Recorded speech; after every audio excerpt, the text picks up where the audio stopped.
बालेश्वर रे गत 3 दिन धरी माँ बगलामुखींकर भव्य पूजा आरंभ होईची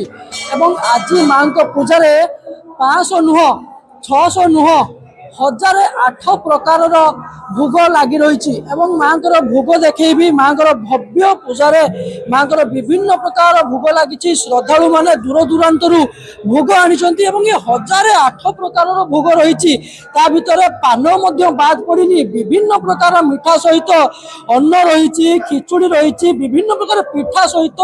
खीरी रही विभिन्न अन्न भितर आज माँ को भव्य पूजा अर्चना कर नना अच्छा प्रतिक्रिया नवा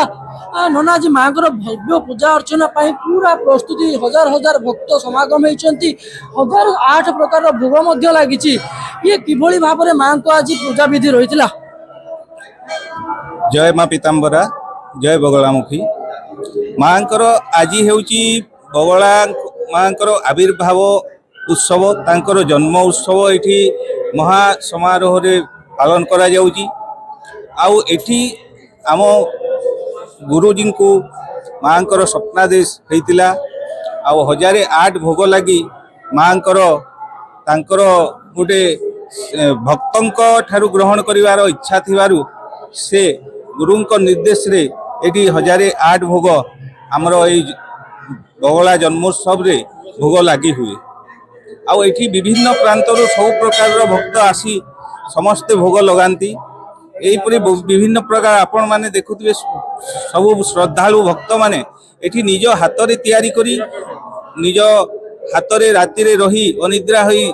से माने एठी सब प्रसाद गुड़ाए तैयारी करिसंती आ समस्ते अति श्रद्धा सहित निजर जन्मदिन जेमती पालन करा जाए ताठू बळी की से तो जगतर जननी सेठी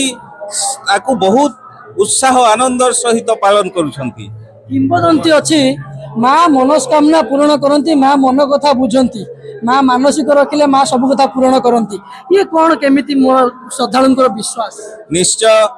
माँ केबे निज संतान रो केबे कोनोसी गुहारी सुनी नाही कि ता इच्छा पूर्ण करिनी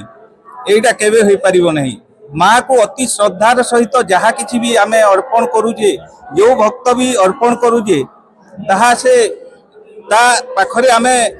छोट छुआटे भलिया अली करी जो किछि भी आमे ताकू गुहारी करूजे ताकू से सब बेले पूर्ण करी आसीछे। सेपटे मध्य आम चित्र देखू भोग लगे सहित भक्त मानकर समागम घटी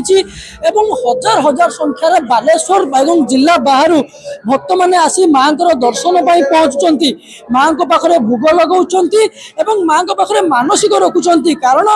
माँ पाखे लोक कथा अच्छी माँ भक्तर मनस्कामना पूर्ण करती जो भक्त मैंने माँ पाखे मनस्कामना करती से मनस्कामना पूर्ण हुए जहाँपाई माँ पाखे से भोग लगाती एवं माँ को आशीर्वाद लड़ती माँ कौटू आसती माँ के पाखे गोटे मनस्कामना रखती समस्ते आसती क्यों भाई भाव आज मनस्कामना रखी माँ के पाखे आम माँ को पाख 2 वर्ष है मनस्कामना रखिके मनस्कामना में पूर्ण आज कौन माँ के पाखे भोग लगे माँ को पाखे कदली नड़िया ये जो फलमूल भोग लगाई आपण माँ कौटू आसते मो राजा बगीचार आसती कौन आज माँ के पाखे कौन भोग लगे कौन मनस्कामना माँ के पाखे छेना गजा भोग लगे काली रात आसी दे देती माँ को मो शाढ़ी शंखा सब सिंदूर भी देती मु 3 वर्ष है माँ को व्रत भी करुँची 2 वर्ष है माँ को कलश नौची माँ को कृपारू तो भल सांसारिक जीवन मोर चलती बाकी आशीर्वाद विश्वास रही माँ सब मनस्कामना पूरा करती ए विश्वास सतरे कौन मनस्कामना पूरा मु तो अनुभव करी पारुची 2 वर्ष है मो कलश भी जो माँ को भी नौची माँ को इच्छा रू मोर व्रत भी पूर्ण होची आशा भी पूर्ण करुछंती मु ऊपर सब छाड़ी दे परिवेश देखुवे भक्तिमय परिवेश माँ आपण कोठु आस्तिले फकीरगंज नगर आस्तिले कौन माँ के पाखे आज मनस्कामना रखिथिले भोग कौन लगे भोग छेना मालपा लगे माँ तो सब दौरान माँ तो आनी कौन कह विश्वास कौन माँ के पाखे बहुत विश्वास माँ जदि मुझे बंची कथा कहूँ सब माँ को देखी माँ को मुझे सज भी करे स्वप्न भी देखे चंदन सिंदूर लगाए सब किसी मो माँ मत सब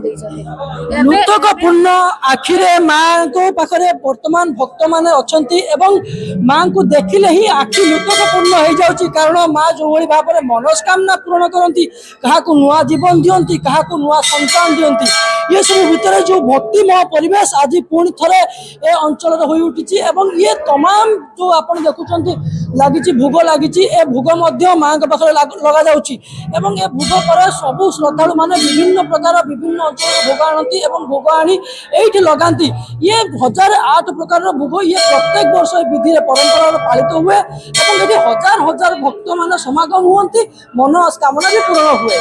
बालेश्वर चंद्रकांत जेना ओटीवी।